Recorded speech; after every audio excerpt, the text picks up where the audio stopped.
Alright, what's happening, guys? So today I've got a customer that wants me to grind away part of their knife so that they can fit a finger in here better.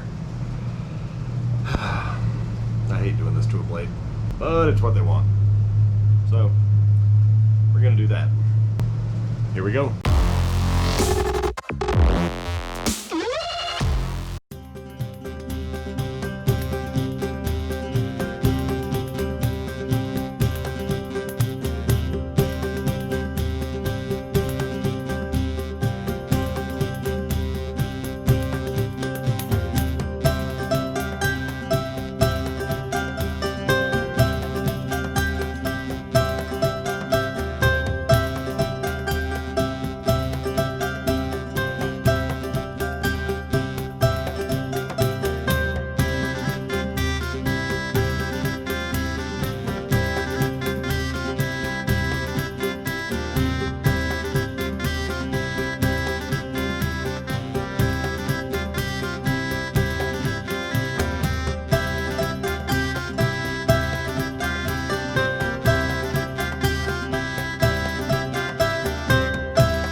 Alright, well,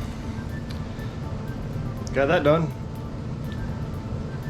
And so I guess he wants to be able to put his finger in there like that and dig down on the knife, which is cool.